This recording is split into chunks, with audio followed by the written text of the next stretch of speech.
Indestructible Gaming. Select your character. Musket shot. Mr. K. Let the battle begin.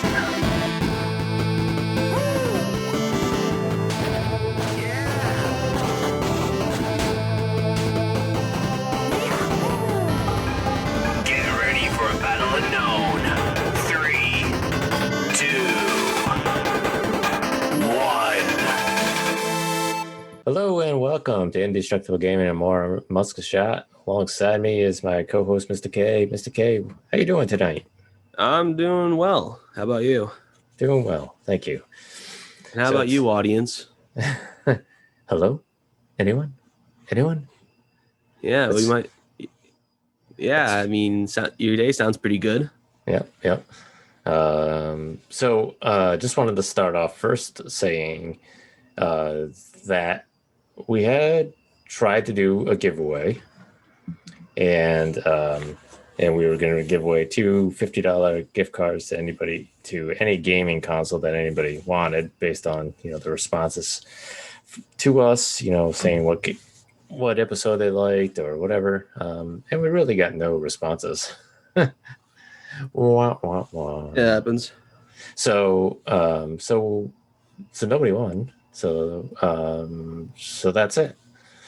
But thanks for listening to any of the episodes. If you've listened to either one of them or 50 of them, thanks for listening and appreciate that anyways.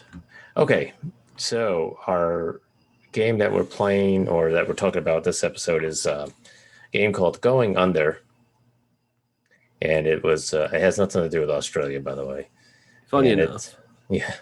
It was released in September of 2020. Developed by Aggro Crab Games, as in crab, like the sea. Also has nothing to do with crabs. No. And they're based in Seattle, Washington. It's published by Team 17 Digital, which publishes a whole bunch of games. So if you're not familiar with them, pretty big indie company. Yeah, just look them up if you're not familiar. This game's available on all platforms right now. It's rated teen for fantasy, violence, mild blood, mild language, mild suggestive themes. And it's a third-person roguelike. What's the difference? Is there a difference between roguelite or roguelike? Just depends on... Nah, not really. Not what I've noticed. It's pretty much the same thing. It's just preference. Yeah, it depends on what you want to say, roguelike or roguelite. Yeah, whatever is easiest for you. Yeah, so it's a third-person roguelike game. So... you want to give a quick synopsis of the game? I'm trying to remember. There was some things I forgot since I haven't played it in a little bit, but I forgot the main character's name because they don't really. Yeah, they don't really. They do mention it, but they don't really talk too much or mention it that much. I know the character when you talk to these people, they come up with little speech bubbles, and I know it probably does say their name. I just never really looked at the main character's name that much often. But yeah, you play as this girl that works in her new company, and basically she's basically an intern. Yeah. The company's name is Fizzle. That's what it was, Fizzle. Yeah, so basically they task her on going into different corporations and I guess making it easier for their corporation to raise higher in popularity. So, and these corporations are the various levels in the game. As roguelikes go, you go through different levels, and each one you can get different abilities and become better as you play on. Yep. And these levels are based on different companies that are in real life, and you can tell. I remember when one of them, the first one you go into, I'm pretty sure is based. No, it's the second one. Second one's based on Tinder. I remember that one. The first one I think was on. What was it called? It was like Goblin or something, right? Yeah, Joblin. Joblin, that's what it was. I don't know what that one's based on, but it could be just one of those work ones or something like that. Yeah, probably. I think it is. But basically, that's the story. Basically, go down these dungeons, pass through the dungeons, and make your company better in a way. Yeah, you fight all kinds of monsters as this intern. Your boss kind of sends you down there, and um, Fizzle makes like this like soda Yeah. type um, beverage, and it's like different flavors and all this different stuff. And your boss kind of sends you down to these dungeons to vanquish the monsters below the business, and it's okay.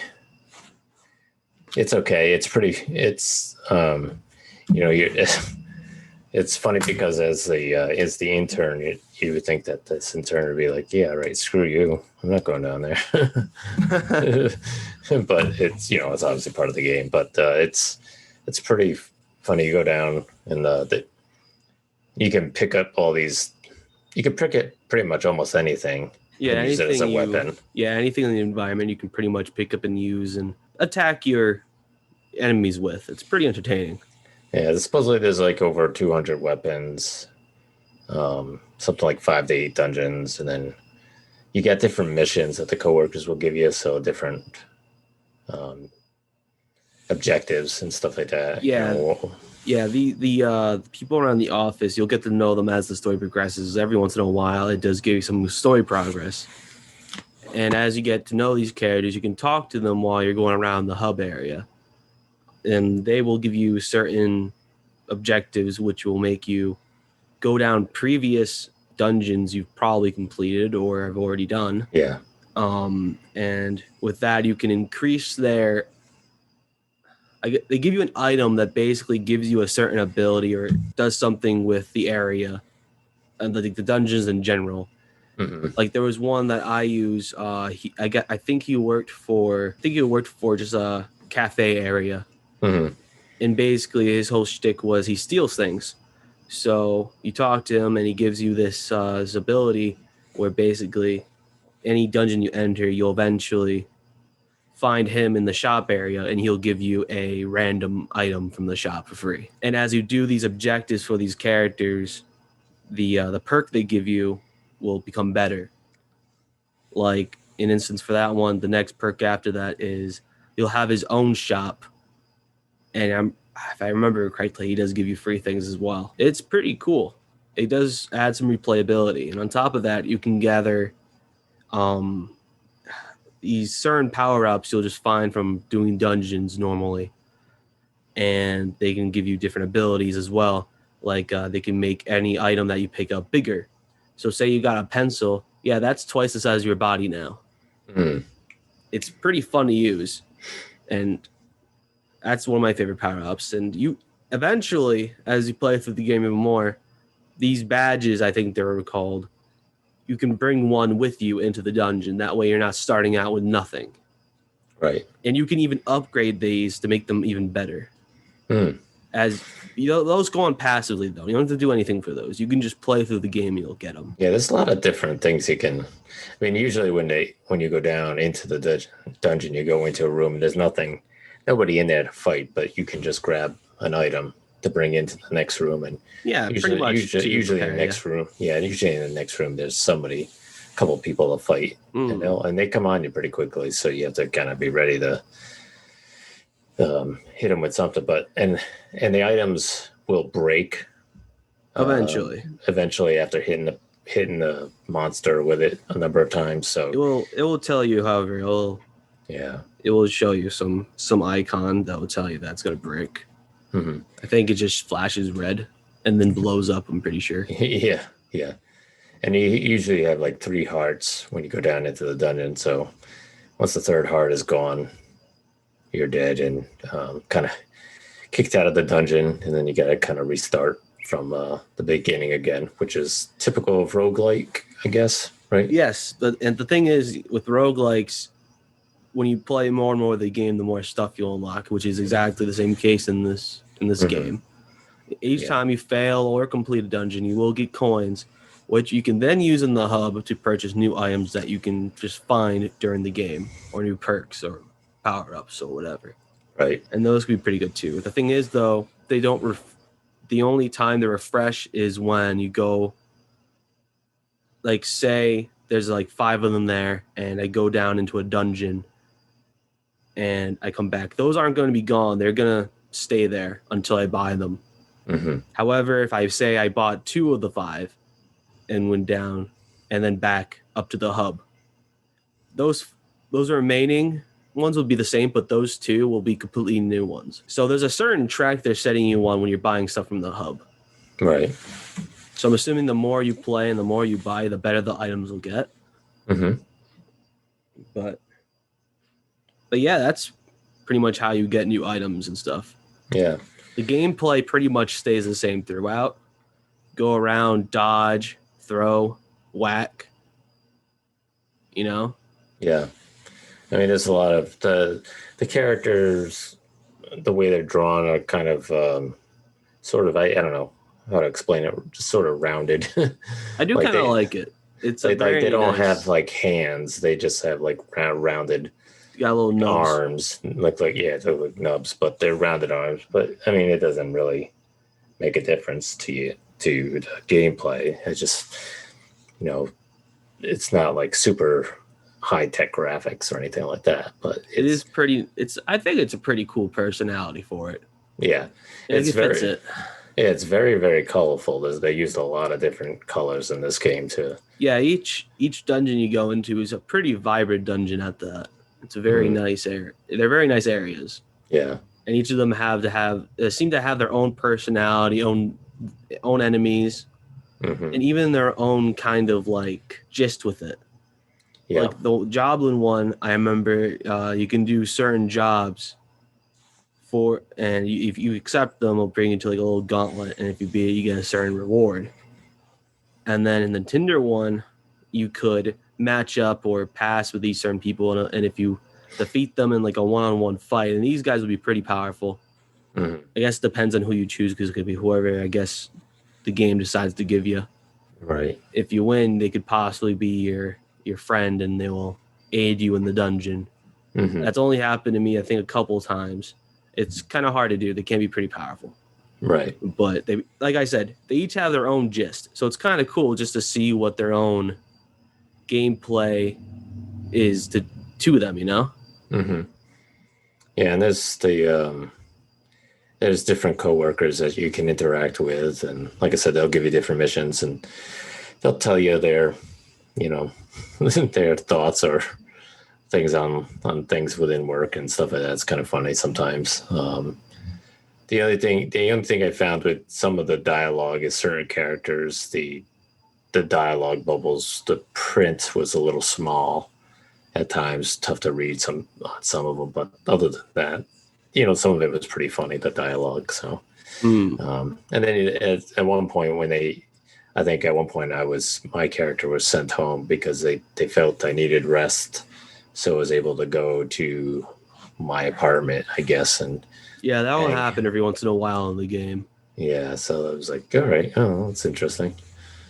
I was hoping that by doing that, they'd give you more like health somehow or do something, but I don't think it's really meant for that. I think it's just to kind of give you a break from smashing stuff and doing things. So yeah, but yeah, that's pretty much it of the game. I mean, it's on Game Pass. We played it on Game Pass on Xbox One. So if you have Xbox, you could play it on Game Pass. But yeah, definitely, I would say check it out. I think it's a pretty worthwhile game. The soundtrack's pretty good. I like it. Yeah, I like the look of it, and I do like the gameplay of it. It is pretty fun. Yeah. So, so what would you give it for a final rating?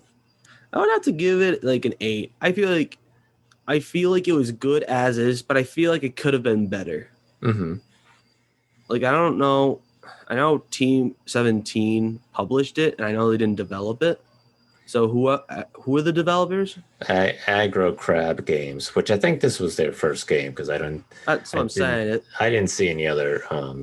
And they have a small team, very small team. It's a small team. So I'm pretty impressed by what they did as is.